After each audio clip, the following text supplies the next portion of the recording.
You have made it to session 8 in the Build a Character series. Today is the evolution. How do things change?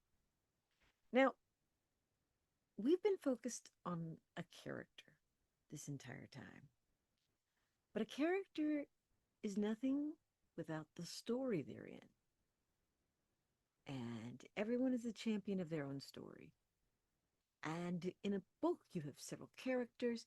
Each one of them have their own story going on, but we're focused on our protagonists and our antagonists, right? But I want you to think about beginnings, middle, and end. Every story has a beginning, there is a middle, and there's an end. So that character, by the time they get to the end, has to go through change. They have to evolve. Well, how are they going to evolve? They had a goal. One of our prior sessions, we talked about the goals and structuring goals for these characters. Well, if they haven't reached the goal at the end of the book, that goes back to my big so what? That's not a journey. Now, that's not to say they may change their mind about that goal. They may not go through with it because something else has changed in them, their value systems, relationships, or even that magical lie has changed by the time you get to the book. So they no longer want that goal. But that's the evolution of a story. So, and I've just given you some big clues here. We have worked on the goals of a character. We've talked about the relationships, the web of people that are connected to this character, right? We've talked about their belief or value system. We've talked about strengths and weaknesses. And with the lie, the thing that they've carried with them since some point in their life where they learned something wrong that there's that's holding them back. Maybe everybody has one of these things. It's something you've carried from childhood, and it shows you how you look at the world.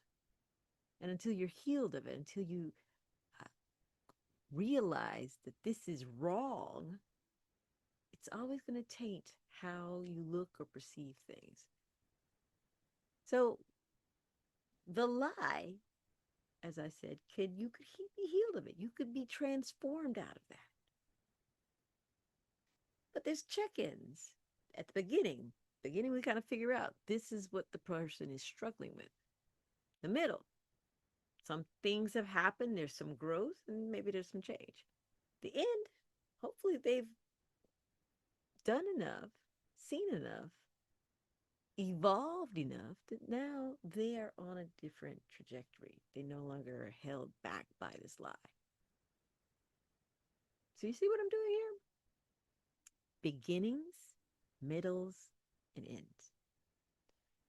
A goal, our measurable goal. The beginning, they're 0 towards the goal. By the middle, they're 50% towards that goal. Maybe not. Maybe there's been some setbacks, but we know at the end, the goal is either reached or not reached. But every point in that story, there's a change. Relationships. Bob really liked his friend Sue, but he had to get married, and Sue was friend zoned him. In the middle, Sue might have changed her mind, or Bob might have met that person who he's supposed to be with. There's definite change in relationships. And then by the end, maybe Bob and Sue are no longer friends. Maybe Bob and Sue are together. Maybe Bob has found someone else and they don't want him to have a close female friend. I'm just saying. Change, change, change, change, change. But if you begin to think of beginning, middle, and ends, you're going to show the progress of these arcs, the character arcs of your story. And it's important to grasp that. Another way to look at it is, what lesson do I want my character to learn by the end of the book? If you've worked through the lie as well as the belief system, then you might already have a very clear picture of what that is. If not, go back and review those sessions that we've had on those subjects. Get out your notebook and start doing the mind maps. Write them out. Wordplay. Do what you need to do to think about in that grander scale. Another great thing to do is you have a character and they have two decisions. Let's go to Bob. Bob has a decision to take a job in California, which will take him away from Sue, or he can stay at the job he's at now. Write the scene both ways. What happens when Bob makes the decision to go to California? What happens when Bob makes the decision to stay put? Obviously, for me, I'm going to choose the one that gives me the most tension and makes my reader continue to want to read this book. So whichever way makes more tension, as well as goes to my plan of how to Bob get to this goal. If Bob has to, he's trying to get a specific job and the job comes available, well, he's going to have to move, right? If Bob was trying to marry somebody in 30 days, all the people he knows is in his city. He might want to stick around, especially if Sue might be there. But you choose a situation and write it both ways. And then you think about, you're done, compare them. How does each one feel? I personally go with the one with the most tension. Now, the caveat, it has to make sense for the story. Go with the one with the most tension. Lastly, I just want to say, growth can be subtle. It can be dramatic. What matters is the shift, because we're tuning in for the shift. Yes, we want to know that Bob reaches his goal, whatever that may be. We want to see Bob grow and change and be challenged.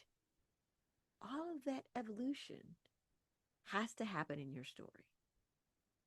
But if you focus it on beginnings, the middle, and the end, and think about the change, what has changed from each state, you've got your character arc. And you've got a dynamic story of what's happening, because now all the major points have changed. And now you're just writing to those changes. So I hope that helps. I'll probably have to do probably another tutorial or something later on about looking at character arcs or the flows of a story from beginning, middle, and end. Because it's one of my favorite things to think about when I write a story. But I hope this has been helpful. If it is, hit the like button, hit the subscribe button so that you can continue to get all the trainings that I put on this channel. I'm Vanessa Riley, and thank you for tuning in.